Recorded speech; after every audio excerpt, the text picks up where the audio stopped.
अनंतकोटी ब्रह्मांड नायक राजाधिराज योगीराज प्रब्रह्म श्री संत सद्गुरू ब्रह्मांड नायक बाळूमामांच्या नावानं चांगलं, हालसिद्धनाथांच्या नावानं चांगलं. नमस्कार प्रेमळ भक्तांनो, तुम्हा सर्वांचे पुन्हा एकदा खूप खूप मनापासून स्वागत आहे. भक्तांनो, आजच्या देवी संदेशामध्ये मी तुम्हाला एक सुंदर अशी कथा सांगणार आहे. ही कथा तुम्हाला 11 मिनिटे ऐकायची आहे. भक्तांनो, एका गावामध्ये गोपाळ नावाचा श्रीमंत शेठ राहत होता. त्याला एक मुलगा होता. तो व्यापार करण्यासाठी परदेशी गेला होता. गोपाळची सून एके दिवशी पाणी भरण्यासाठी विहिरीवर गेली होती. गोपाळच्या सुनेला विहिरीवर आल्यानंतर हातपाय धुण्याची सवय होती. तिने विहिरीमधून पाणी काढलं आणि हंडा भरून बाजूला ठेवला आणि हातपाय धुवत होती. तेवढ्यात कुठून तरी 4 प्रवासी तिथे आले. एक प्रवासी म्हणाला, ताई, मला खूप तहान लागली आहे, तुम्ही मला पाणी देऊ शकता का? गोपाळच्या सुनेला पाणी प्यायला देताना जरा संकोच वाटू लागला, कारण त्यावेळी तिने कमी कपडे घातले होते. तिच्याकडे पाणी पिण्यासाठी तांब्या आणि पेला नव्हता, त्यामुळे ती त्यांना पिण्यासाठी पाणी देऊ शकत नव्हती. गोपाळची सून त्या प्रवाशांना म्हणाली, तुम्ही कोण आहात? प्रवासी म्हणाला, मी एक प्रवासी आहे. तेव्हा गोपाळची सून म्हणाली, या जगात फक्त 2च प्रवासी आहेत, तुम्ही त्या दोघांमधले कोण आहात? जर तुम्ही या प्रश्नाचे उत्तर दिले तर मी तुम्हाला पिण्यासाठी पाणी देऊ शकते, नाहीतर मी तुम्हाला पाणी देऊ शकत नाही. बिचारा प्रवासी तिच्या प्रश्नाचं काहीच उत्तर देऊ शकला नाही. तेव्हा दुसरा प्रवासी पाणी देण्यासाठी विनंती करू लागला. गोपाळची सून दुसऱ्या प्रवाशाला म्हणाली, तुम्ही सांगा, तुम्ही कोण आहात? दुसरा प्रवासी पटकन म्हणाला, मी एक गरीब माणूस आहे. तेव्हा गोपाळची सून म्हणाली, या जगात फक्त 2च गरीब असतात, तुम्ही त्यामधले कोण आहात? प्रश्न ऐकून दुसरा प्रवासी आश्चर्यचकित झाला. त्याला काहीच उत्तर देता आलं नाही. तो गप्प बसला. तिसरा प्रवासी म्हणाला, मला खूप तहान लागली आहे, कृपा करून पिण्यासाठी पाणी द्या. तेव्हा गोपाळच्या सुनेने विचारलं, आता तुम्ही कोण आहात? तिसरा प्रवासी म्हणाला, मला लिहिता वाचता येत नाही, मी एक अशिक्षित अडाणी आहे. हे ऐकून गोपाळची सून म्हणाली, या जगामध्ये 2च अशिक्षित आहेत, त्यामध्ये तुम्ही कोण आहात? तिसरा प्रवासीही काहीच उत्तर देऊ शकला नाही. शेवटी चौथा प्रवासी पुढे आला आणि म्हणाला, कृपा करून तुम्ही मला पाणी द्या. एखाद्याला पाणी पाजणं खूपच पुण्याचं काम असतं. गोपाळची सून खूपच हुशार आणि चतुर होती. ती चौथ्या प्रवाशाला म्हणाली, तुम्ही कोण आहात? चौथा प्रवासी म्हणाला, मी सर्वात मोठा मूर्ख आहे.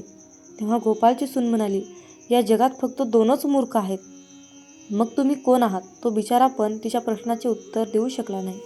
चौघेही पाणी न पिताच तिथून निघून जाऊ लागली. तेव्हा गोपाळची सून म्हणाली, इथून थोड्या अंतरावर माझं घर आहे, कृपा करून माझ्या घरी चला, मी तुम्हाला पाणी देते. चौघेही वाटसरू त्या घराच्या दिशेने निघाले. गोपाळच्या सुनेने पाण्याचा हंडा उचलला आणि जवळच्या रस्त्याने आपल्या घरी गेली.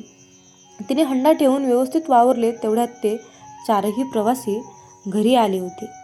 गोपाळच्या सुनेने त्या सर्वांना गूळ आणि पाणी दिले. पाणी पिल्यानंतर ते 4ही प्रवासी आपल्या प्रवासाला निघाले. गोपाळ हे सगळं बघत होता. त्याला आता खूपच दुःख झालं. गोपाळ विचार करू लागला, माझा मुलगा व्यापार करण्यासाठी परदेशी गेला आहे आणि माझी सून त्याच्या गैरहजेरीमध्ये अनोळखी पुरुषांना घरी बोलावत आहे, त्यांच्याबरोबर हसत बोलत आहे.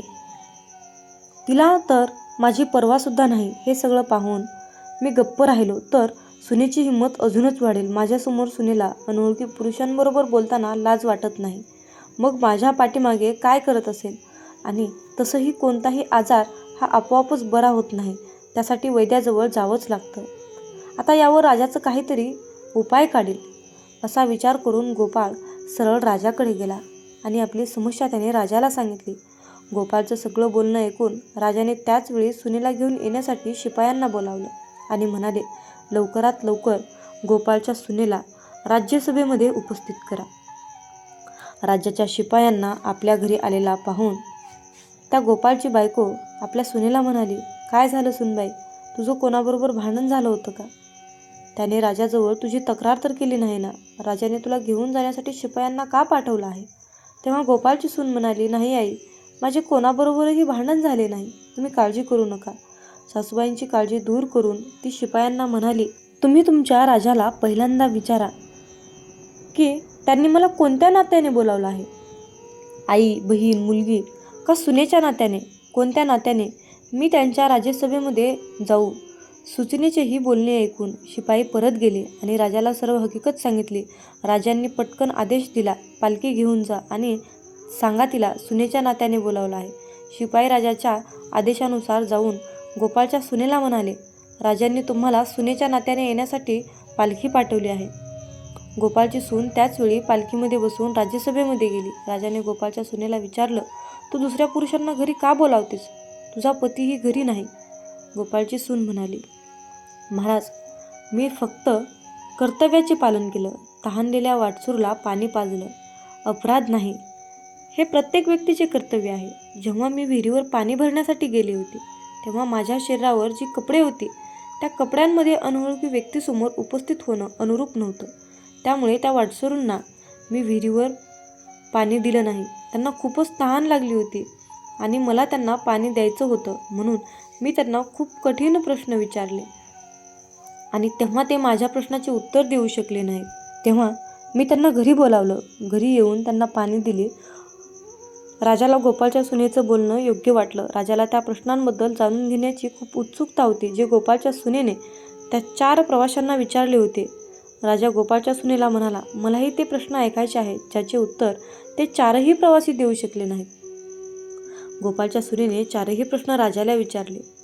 सुनेचे प्रश्न ऐकून राजा आणि राज्यसभेतले सगळे मंत्री चकित झाले. मग राजा गोपाळच्या सुनेला म्हणाला, तू स्वतः या प्रश्नाची उत्तरे दे. या प्रश्नाची उत्तरे तुझ्याकडून जाणून घ्यायची आहेत. गोपाळची सून म्हणाली, पहिल्या प्रश्नाचे उत्तर आहे, या जगात फक्त 2च प्रवासी आहेत, ते म्हणजे सूर्य आणि चंद्र. दुसऱ्या प्रश्नाचे उत्तर, सून आणि गाय. या पृथ्वीवर हे 2 प्राणी सर्वात गरीब आहेत.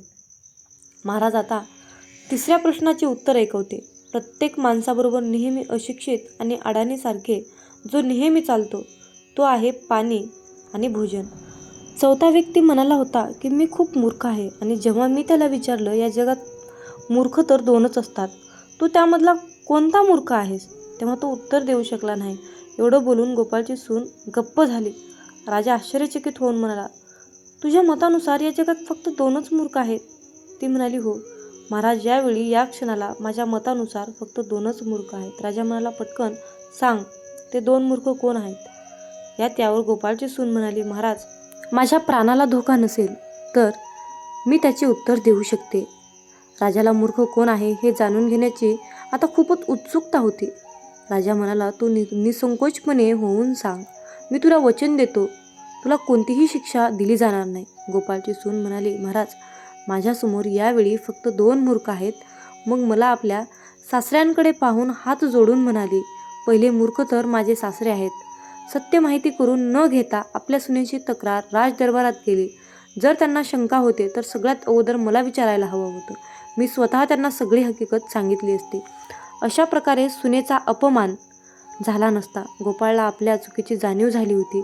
त्याने आपल्या सुनेची माफी मागितली. एवढे बोलून गोपाळची सून शांत उभी राहिली. मग राजा म्हणाला, दुसरा मूर्ख कोण आहे? गोपाळची सून म्हणाली, दुसरा मूर्ख या राज्याचा राजा आहे, ज्याने आपल्या सुनेच्या मान मर्यादेचा जरासुद्धा विचार केला नाही. न करता सुनेला राज्यसभेमध्ये बोलवलं. गोपाळच्या सुनेचं बोलणं ऐकून राजाला खूपच राग आला. राजा रागाने लाल झाला, परंतु त्याला गोष्ट समजली होती. लक्षात आल्यानंतर राजाने गोपाळच्या सुनेचे समजूतदारपणाचे आणि चतुराईचे कौतुक केले, तर तिला पुरस्कार देऊन सन्मानाने घरी पाठवले. ही तर रंजक कथा आवडली असेल तर आपल्या चॅनलला सबस्क्राईब करा. कमेंटमध्ये बाळूमामांच्या नावाचा जयघोष करायला विसरू नका. कुणाची भीती वाटत नाही कशाची. मामासोबत असताना मार्गही सोपा होतो, अंधारही नाहीसा होतो. मामासोबत असताना का उगच वाट बघावी, का उगच काळजी करावी. मामासोबत असताना समोर जातो मी हसत संकटाला, नाही घाबरत मी उद्याच्या भविष्याला. हे मामा, असेच माझ्या सोबत राहा, इतरांना माझ्याशी आणा. मित्रांनो, म्हणूनच बाळूमामा नेहमी आपल्या सोबत असतात, हे लक्षात ठेवा. मामा म्हणतात, अरे तुमची जीवन नौका कितीही मोठ्या वादळात अडकलेली असू द्या, थोडा धीर धर. तुला काही अंतरावर श्री बाळूमामांच्या नामाचा एक किनारा दिसेल. फक्त एकदा अंतःकरणातून बाळूमामा हे नाम बोलून तर बघ. ज्यांचे कर्म चांगले आहेत तो कधीच संपत नसतो. सत्कर्मी माणसालाच जीवनात अडचणी येतात, पण त्या सुटणाऱ्या असतात. या उलट जो दुसऱ्यांना अडचणीत आणतो त्यांच्या अडचणी आयुष्यात कधीच सुटत नाहीत आणि संपतही नाहीत. मामांवर नेहमी निसंकोचपणे विश्वास ठेवा आणि आपलं काम वाहत्या पाण्यासारखं करत राहा. तुम्ही वाहत्या पाण्यासारखं काम करत असताना त्या कामामध्ये जे काही वाईट काम, जे काही नकारात्मक काम आहे ते कचऱ्यासारखं निघून जाऊन एका किनाऱ्याला जाऊन बसतं. एकदा गंगेला विचारण्यात आले की तुझ्या पाण्यात अंघोळ केल्यानंतर सगळी पापे धुतली जातात, तर तू त्या सर्व पापांचे काय करतेस? तेव्हा गंगेने उत्तर दिले की मी ती सर्व पापे समुद्रामध्ये नेऊन टाकते. समुद्राला विचारण्यात आले की तू या सर्व पापांचे काय करतोस? तेव्हा समुद्र म्हणाला, मी ती सर्व पापे घेऊन ढगात नेऊन टाकतो. तेव्हा ढगाला विचारण्यात आले की तू या सर्व पापांचे काय करतोस? तेव्हा ढग म्हणाला, मी पावसाच्या स्वरूपात त्यांच्या घरावर नेऊन टाकतो. लक्षात ठेवा, कालचक्र असेच आहे. तुम्ही जे करणार तेच तुम्हाला मिळणार. भगवंत जसा ठेवेल तसेच राहण्याचा प्रयत्न करा. जर तुम्हाला एखाद्या व्यक्तीचा खूप राग येतोय, त्या व्यक्तीबद्दल खूप तिरस्कार वाटतंय, तर फक्त स्वतः विचार करा की तुमच्या पडत्या काळामध्ये तो व्यक्ती तुमच्याशी कसा वागला होता. एवढा विचार करूनही तुम्हाला त्या व्यक्तीचा राग येत असेल तर त्या व्यक्तीला दूर ठेवा. मला वाटतं की तुम्ही खूप भाग्यवान आहात, कारण तुमची सुख दुःख वाटून घेण्यासाठी तुमच्याकडे खूप महत्त्वाची आणि चांगली माणसे तुम्हाला भगवंताने दिली आहेत. ज्यांच्या घरामध्ये एकत्र कुटुंब आहे तो एक पुण्यवान आत्मा आहे. त्यामुळे नेहमी मामांवर विश्वास ठेवा. तुमचं कल्याण झाल्याशिवाय राहणार नाही. मामा म्हणतात, माझ्या बाळा, जेव्हा तू जाशील काळोखात तेव्हा सावलीही सोडेल तुझी साथ. तेव्हा मामाच पकडतील तुझा हात. भिवू नकोस, मी तुझ्या पाठीशी आहे. भिवू नकोस, मी सदैव तुझ्या पाठीशी आहे. मित्रांनो, बाळूमामांच्या सेवेमध्ये एक गोष्ट नेहमी लक्षात ठेवा. मामा म्हणतात, जो भक्त अनन्य भावाने माझे स्मरण करतो, अनन्य भावाने माझी भक्ती करतो, तशा भक्ताच्या पाठीमागे सदैव मी सावलीसारखा उभा असतो आणि त्यांची प्रत्येक संकटातून मी रक्षा करतो. माझ्या बाळा, ब्रह्मांड तुझ्या सोबत आहे, मग तू घाबरतो कशाला? तुझ्या इच्छा पूर्ण करण्यासाठी, तुझे कष्ट दूर करण्यासाठी ब्रह्मांड तुझ्या सोबत आहे आणि ब्रह्मांडाच्या आशीर्वादाचा हात तुझ्या डोक्यावर आहे. मित्रांनो, आजच्या सुंदर अशा संदेशातून एक कथा तुम्हाला सांगावीशी वाटते. एका मुलाने देवाला विचारले की देवा, प्रेम म्हणजे नक्की काय असतं रे? तेव्हा देव म्हणाला, माझ्या बाळा, बागेत जा आणि बागेतून एक सुंदर फूल मला आणून दे. तेव्हा ते मूल बागेत गेलं. बागेत गेल्यानंतर ते मूल फूल शोधत होतं आणि त्या मुलाला एक सुंदर असं फूल मिळालं, पण त्याला आणखीन त्यापेक्षाही खूपच सुंदर फूल हवं होतं. म्हणून तो मुलगा आणखीन दुसरी सुंदर फुले शोधत पुढे गेला, पण त्या मुलाला दुसरं त्यापेक्षाही सुंदर फूल मिळालंच नाही. मग तो मुलगा शेवटी पहिल्यांदा पाहिलेल्या फुलाजवळ आला आणि पाहतो तर काय, ते फूल तिथे नव्हतंच. ते फूल सुकून गेलं होतं. मग तो मुलगा देवाकडे गेला आणि देवाला म्हणाला, देवाला सर्व परिस्थिती सांगितली. तेव्हा देव म्हणाला, माझ्या बाळा, हेच तर खरं प्रेम असतं. जेव्हा ज्या वेळेस जी गोष्ट तुमच्याजवळ असते तेव्हा त्या गोष्टीची किंमत तुम्हाला कळत नाही, पण जेव्हा तीच गोष्ट तुमच्यापासून दूर निघून जाते तेव्हा तुम्ही त्या गोष्टीसाठी तरसत असता, स्वतःला पश्चाताप करून घेता. म्हणून माझ्या बाळा, वेळेचं भान ठेव, अहंकारात जगू नकोस. आयुष्यामध्ये कुठलीही संधी मिळाली तर ती संधी गमावू नका. मिळालेल्या संधीचं सोनं करण्याचा प्रयत्न करा. त्यामध्ये तुम्हाला यश नक्कीच येईल. आणि मिळालेली संधी म्हणजे बाळूमामांनी दिलेली सर्वात मोठी संधी आहे. ती संधी तुम्हाला यशाच्या उंच शिखरावर घेऊन जाईल, हा माझा विश्वास आहे. मित्रांनो, या छोट्याशा कथेतून तुम्हाला हेच सांगायचं आहे की जीवन हे अहंकारात, अंधारात जगू नका. लहान मोठ्यांचा आदर करा, त्यांच्या वयानुसार त्यांचा आदर करा. म्हणूनच मामा म्हणतात, जो देव रात्री झाडावर झोपलेल्या पक्ष्यांना झोपेतही खाली पडू देत नाही, मग तोच देव माणसाला कसा काय सोडू शकेल. म्हणून देवावर अटळ विश्वास ठेवा आणि स्वतःवरही विश्वास ठेवा. मित्रांनो, देव होणे सोपे नाही. जर का माणसाच्या मनातील इच्छा आकांक्षा पूर्ण झाल्या नाहीत तर लोक देवाला सुद्धा वाळीत टाकतात. म्हणूनच मामा म्हणतात, माझ्या बाळा, तुला हव्या असलेल्या सर्व गोष्टी मिळतील, परंतु तुला त्यासाठी मेहनत घेतली पाहिजे. जर तू त्यासाठी कष्ट केलेस तर तुला त्याचे फळ निश्चित मिळेल. म्हणून फक्त तुमच्या कर्मावर लक्ष केंद्रित करा, बाकी सर्व काही मामांवर सोपवा. मामा म्हणतात, तुझे माझ्यावर खूप प्रेम आहे हे मला माहीत आहे, परंतु माझ्या बाळा, माझेही तुझ्यावर खूप प्रेम आहे. तुझं माझ्यावर असलेल्या प्रेमाला मर्यादा नाही आणि माझं तुझ्यावर असलेल्या प्रेमाला मर्यादा नाही. हे प्रेमच आपल्या दोघांना बांधून ठेवते. म्हणून मी तुझ्या प्रत्येक संकटाच्या क्षणी तुझ्यासाठी धावून येतो.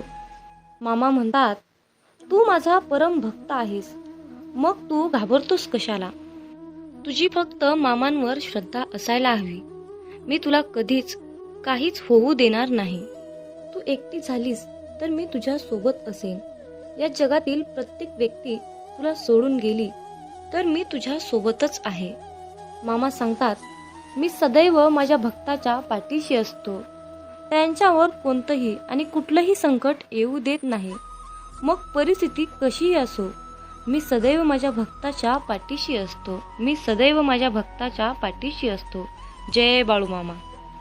यावेळी तू तीव्र संकटाला तोंड देत आहेस, संकटाशी सामना करत आहेस.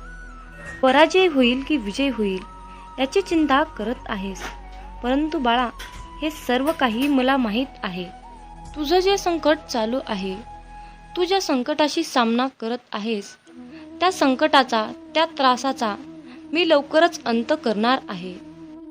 बाळूमामांचा हा आशीर्वाद प्राप्त करून घेण्यासाठी आत्ताच हा संदेश 5 जणांना शेअर करा. तुमच्या एका शेअरने कुणाच्या तरी मनाला नवीन दिशा मिळेल, कुणाचे तरी आयुष्य पुन्हा एकदा जगण्यास मदत होईल, कुणाचे तरी आयुष्य जागृत होईल. त्यासाठी तुम्ही हा संदेश शेअर करून पुण्याचे भागीदार व्हा. जीवनात तुम्ही स्वतःला जितकं सुखी समजाल तितकंच सुखी राहाल. आपल्याविषयी वाईट बोलणारे बरेच लोक असतात, पण त्यांच्याकडे लक्ष द्याल तर विखुरले जाल. मन शांत ठेवून पुढे जाल तर जीवनात नक्कीच यशस्वी व्हाल. कर्म असं एक रेस्टॉरंट आहे की तिथं ऑर्डर देण्याची गरज नाही. तिथं आपल्याला तेच मिळतं जे आपण शिजवलेलं असतं. जीवनात एखाद्याला सोडून जाताना मागे फिरून पाहावंसं वाटलं तर पुढे जाऊच नये. प्रत्येक वस्तूची किंमत वेळ आल्यावरच होत असते, कारण वातावरणात फुकट मिळणारा ऑक्सिजन हा दवाखान्यात खूप महाग विकला जातो. दुसऱ्यापेक्षा आपल्याला यश उशिरा मिळत असेल तर निराश होऊ नका. हा विचार करा की घरापेक्षा राजवाडा तयार व्हायला जास्त वेळ लागतो.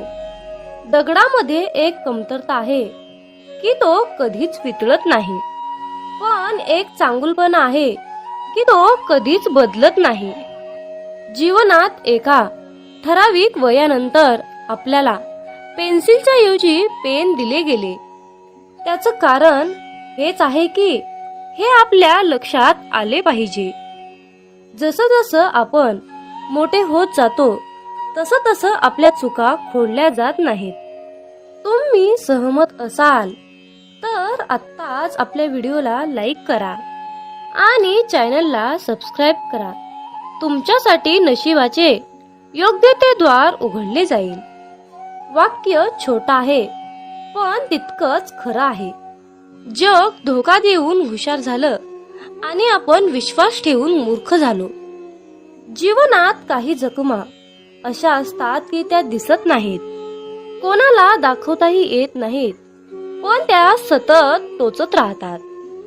जीवनात समोरच्याला माफ करता येतं, त्याचे अपराध विसरता येतात, पण त्यांच्यात पुन्हा एकदा मन गुंतून राहता येत नाही. स्वतःचं मन शांत करता आलं की सगळे गोंधळ आपोआप शांत होतात. मामा म्हणतात, माझ्या बाळा, एक गोष्ट नेहमी लक्षात ठेव, अपेक्षा हीच दुःखाचं सर्वात मोठं कारण आहे. जीवनात मानवी स्वभाव ओळखणं खूप अवघड आहे, कारण माणूस हा वेळेनुसार बदलतो. जेव्हा एक व्यक्ती दुसऱ्या व्यक्तीवर प्रेम करते तेव्हा ती म्हणते की मी तुझ्यासाठी जीव द्यायला सुद्धा तयार आहे. पण जशी वेळ बदलते तेव्हा तीच व्यक्ती म्हणते की मी तुझा जीव घेईन. त्यामुळे लक्षात ठेवा की सर्व काही बदलणार आहे आणि बदल ही एक शाश्वत गोष्ट आहे. मामा सांगतात, जीवनात ज्या ठिकाणी आपल्याला सर्वात शेवटी आमंत्रित केलं जातं त्या ठिकाणी कधीच जायचं नाही, कारण तुम्हाला तिथे बोलवण्याची कुणाचीच इच्छा नसते. त्यांनी तुम्हाला केवळ उपचार म्हणून बोलाविलं असतं. अशा ठिकाणी जाऊन स्वतःचं महत्त्व कमी करून घेऊ नका. जोपर्यंत एखादी गोष्ट स्वतःहून कोणीच आपल्याला सांगत नाही तोपर्यंत ती गोष्ट विचारू नका. जर का तुम्ही एखाद्या व्यक्तीसाठी महत्त्वाचे असाल तर ती व्यक्ती तुम्हाला सर्व काही स्वतःहून सांगेल. आयुष्य बदलण्यासाठी सर्वांनाच वेळ मिळतो, पण वेळ बदलण्यासाठी परत आयुष्य कुणालाच मिळत नाही. म्हणून बाळा, ही एक गोष्ट नेहमी लक्षात ठेव, संघर्ष करणारा माणूस हा नेहमी एकटाच असतो, पण यशस्वी माणसाच्या पाठी सारं जग उभा असतं. त्यामुळे संघर्षाच्या वेळी जर तुम्ही एकटे असाल तर अजिबात वाईट वाटून घेऊ नका, कारण लक्षात ठेवा, संघर्ष हा नेहमी एकट्यानेच करायचा असतो. मामा म्हणतात, माझ्या बाळा, बदल हा एक जीवनाचा भाग आहे. जर का तुला या जीवनात यशस्वी व्हायचं असेल तर त्याचा स्वीकार करणं गरजेचं आहे. जर का तुम्ही बदलाला विरोध करत असाल तर तुम्ही अशी संधी गमावू नका, ज्या तुम्हाला वाढण्यास आणि तुमचे ध्येय साधण्यास मदत करू शकतात. जीवनात बदल स्वीकारा आणि नवीन अनुभवासाठी खुले व्हा. मित्रांनो, मामा सांगतात, सेवा करायची असेल तर घड्याळात पाहू नका, प्रसाद खायचा असेल तर चव घेऊ नका, सत्संग ऐकायचा असेल तर जागा पाहू नका, विनंती करायची असेल तर स्वार्थ पाहू नका, समर्पण करायचे असेल तर खर्च किती झाला हे पाहू नका, दान करायचे असेल तर गरज पाहू नका. मामा सांगतात, माणूस हा स्वतःच्या कर्तृत्वानुसार चमकतो. म्हणूनच मामा सांगतात, माझ्या बाळा, जेव्हा तू जाशील काळोखात तेव्हा सावली ही सोडेल तुझी साथ, तेव्हा मामाच पकडतील तुझा हात. भिवू नकोस, मी तुझ्या पाठीशी आहे, भिवू नकोस, मी तुझ्या पाठीशी आहे. म्हणून मित्रांनो, जेव्हा तुम्ही प्रकाशाच्या दिशेने चालत राहाल तेव्हा सावलीही तुमची साथ धरून तुमच्या पाठीमागे चालत येईल. पण जेव्हा तुम्हीच अंधारामध्ये चालत राहाल तेव्हा सावलीही तुमची साथ सोडून निघून जाईल आणि अशा संकटाच्या वेळी मामाच तुमचा हात पकडतील. म्हणून मामा सांगतात, माझ्या बाळा, यश ही तुझी सावली आहे, म्हणून तिला पकडण्याचा प्रयत्न करू नकोस. तुझ्या मार्गाने तू चालत राहा, ती आपोआप तुझ्या मागे येईल. मामा म्हणतात, माझ्या मुला, तुला यशस्वी जीवन जगायचे असेल तर जीवनात कुणाचेही मन दुखवू नकोस. याच्यापेक्षा पुण्याचे कर्म कोणतेच नाही. आणि ज्याला हे कळले त्याला वेगळे पुण्य कमवण्याची गरज नाही. मामा आपल्याला सांगतात, बाळा, मी आहे रे बाळा, मी चराचरात व्यापून आहे. बाळा, मी ब्रह्मांड नायक आहे. मग तू घाबरतो कशाला? आता तुझ्या सर्व चिंता मला दे बरं. आणि तू चिंतामुक्त होऊन फक्त माझ्या नामस्मरणात तल्लीन होऊन राहा. देव तुमच्यावर सुख, समृद्धी, आनंद, शांती, संपत्ती याचा भरपूर विपुलतेच्या प्रमाणात वर्षाव करणार आहे. जर तुमचा बाळूमामांच्या या शक्तीवर विश्वास असेल तर कमेंटमध्ये बाळूमामा माझा पाठी राखा असे टाईप करून हा संदेश 5 जणांना शेअर करा. तुमच्या हातून पुण्याचे काम घडून येईल आणि तुम्ही नकळतपणे पुण्याचे भागीदार ठराल. मित्रांनो, मामा सांगतात तुम्ही कितीही सेवा करा परंतु तुम्हाला भोग हे भोगूनच संपवावे लागतात. मग तुम्ही म्हणाल की भोग हे तर भोगूनच संपवावे लागतात, तर मग सेवेचं महत्त्व काय, नामाचं महत्त्व काय? तर हा सर्वांच्या मनातील सर्वात मोठा आणि खरोखरचाच प्रश्न आहे.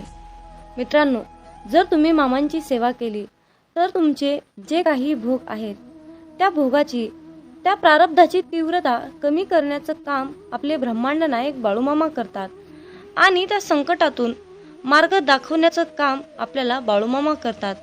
त्यामुळे आलेल्या संकटाची तीव्रता आपल्याला कसल्याही प्रकारची जाणवत नाही, म्हणजेच आपल्यावर संकट आलं नाही अशा प्रकारची अनुभूती आपल्याला मामा देतात. यावेळी तू तीव्र संकटाला तोंड देत आहेस, संकटाशी सामना करत आहेस. पराजय होईल की विजय होईल याची चिंता करत आहेस. परंतु बाळा, हे सर्व काही मला माहीत आहे. तुझं जे संकट चालू आहे, तू ज्या संकटाशी सामना करत आहेस त्या संकटाचा, त्या त्रासाचा मी लवकरच अंत करणार आहे. बाळूमामांचा हा आशीर्वाद प्राप्त करून घेण्यासाठी आत्ताच हा संदेश 5 जणांना शेअर करा. तुमच्या एका शेअरने कुणाच्या तरी मनाला नवीन दिशा मिळेल, कुणाचे तरी आयुष्य पुन्हा एकदा जगण्यास मदत होईल, कुणाचे तरी आयुष्य जागृत होईल. त्यासाठी तुम्ही हा संदेश शेअर करून पुण्याचे भागीदार व्हा. जीवनात तुम्ही स्वतःला जितकं सुखी समजाल तितकंच सुखी राहाल. आपल्याविषयी वाईट बोलणारे बरेच लोक असतात, पण त्यांच्याकडे लक्ष द्याल तर विखुरले जाल. मन शांत ठेवून पुढे जाल तर जीवनात नक्कीच यशस्वी व्हाल. कर्म असं एक रेस्टॉरंट आहे की तिथं ऑर्डर देण्याची गरज नाही. तिथं आपल्याला तेच मिळतं जे आपण शिजवलेलं असतं. जीवनात एखाद्याला सोडून जाताना मागे फिरून पाहावंसं वाटलं तर पुढे जाऊच नये. प्रत्येक वस्तूची किंमत वेळ आल्यावरच होत असते, कारण वातावरणात फुकट मिळणारा ऑक्सिजन हा दवाखान्यात खूप महाग विकला जातो. दुसऱ्यापेक्षा आपल्याला यश उशिरा मिळत असेल तर निराश होऊ नका. हा विचार करा की घरापेक्षा राजवाडा तयार व्हायला जास्त वेळ लागतो. दगडामध्ये एक कमतरता आहे की तो कधीच वितळत नाही, पण एक चांगुलपणा आहे की तो कधीच बदलत नाही. जीवनात एका ठराविक वयानंतर आपल्याला पेन्सिलच्या ऐवजी पेन दिले गेले. त्याचं कारण हेच आहे की हे आपल्या लक्षात आले पाहिजे. जसं जसं आपण मोठे होत जातो तसं तसं आपल्या चुका खोडल्या जात नाहीत. तुम्ही सहमत असाल तर आत्ताच आपल्या व्हिडिओला लाईक करा आणि चॅनलला सबस्क्राईब करा. तुमच्यासाठी नशिबाचे योग्य ते द्वार उघडले जाईल. वाक्य छोटं आहे पण तितकंच खरं आहे. जग धोका देऊन हुशार झालं आणि आपण विश्वास ठेवून मूर्ख झालो. जीवनात काही जखमा अशा असतात की त्या दिसत नाहीत, कोणाला दाखवताही येत नाहीत, पण त्या सतत टोचत राहतात. जीवनात समोरच्याला माफ करता येतं, त्याचे अपराध विसरता येतात, पण त्यांच्यात पुन्हा एकदा मन गुंतवून राहता येत नाही. स्वतःचं मन शांत करता आलं की सगळे गोंधळ आपोआप शांत होतात. मामा म्हणतात, माझ्या बाळा, एक गोष्ट नेहमी लक्षात ठेव, अपेक्षा हीच दुःखाचं सर्वात मोठं कारण आहे. जीवनात मानवी स्वभाव ओळखणं खूप अवघड आहे, कारण माणूस हा वेळेनुसार बदलतो. जेव्हा एक व्यक्ती दुसऱ्या व्यक्तीवर प्रेम करते तेव्हा ती म्हणते की मी तुझ्यासाठी जीव द्यायला सुद्धा तयार आहे. पण जशी वेळ बदलते तेव्हा तीच व्यक्ती म्हणते की मी तुझा जीव घेईन. त्यामुळे लक्षात ठेवा की सर्व काही बदलणार आहे आणि बदल ही एक शाश्वत गोष्ट आहे. मामा सांगतात, जीवनात ज्या ठिकाणी आपल्याला सर्वात शेवटी आमंत्रित केलं जातं त्या ठिकाणी कधीच जायचं नाही, कारण तुम्हाला तिथे बोलवण्याची कुणाचीच इच्छा नसते. त्यांनी तुम्हाला केवळ उपचार म्हणून बोलाविलं असतं. अशा ठिकाणी जाऊन स्वतःचं महत्व कमी करून घेऊ नका. जोपर्यंत एखादी गोष्ट स्वतःहून कोणीच आपल्याला सांगत नाही तोपर्यंत ती गोष्ट विचारू नका. जर का तुम्ही एखाद्या व्यक्तीसाठी महत्वाचे असाल तर ती व्यक्ती तुम्हाला सर्व काही स्वतःहून सांगेल. आयुष्य बदलण्यासाठी सर्वांनाच वेळ मिळतो, पण वेळ बदलण्यासाठी परत आयुष्य कुणालाच मिळत नाही. म्हणून बाळा, ही एक गोष्ट नेहमी लक्षात ठेव. संघर्ष करणारा माणूस हा नेहमी एकटाच असतो, पण यशस्वी माणसाच्या पाठी सारं जग उभा असतं. त्यामुळे संघर्षाच्या वेळी जर तुम्ही एकटे असाल तर अजिबात वाईट वाटून घेऊ नका, कारण लक्षात ठेवा, संघर्ष हा नेहमी एकट्यानेच करायचा असतो. मामा म्हणतात, माझ्या बाळा, बदल हा एक जीवनाचा भाग आहे. जर का तुला या जीवनात यशस्वी व्हायचं असेल तर त्याचा स्वीकार करणं गरजेचं आहे. जर का तुम्ही बदलाला विरोध करत असाल तर तुम्ही अशी संधी गमावू नका, ज्या तुम्हाला वाढण्यास आणि तुमचे ध्येय साधण्यास मदत करू शकतात. जीवनात बदल स्वीकारा आणि नवीन अनुभवासाठी खुले व्हा. जर का तुम्ही बदल स्वीकारण्यास तयार असाल तर होय बाळू मामा, मी तयार आहे, मला आशीर्वाद द्या असे टाईप करा. मित्रांनो, हा संदेश शेवटपर्यंत पाहिल्याबद्दल धन्यवाद. मग बोला बोला बाळू मामाच्या नावानं चांग भलं.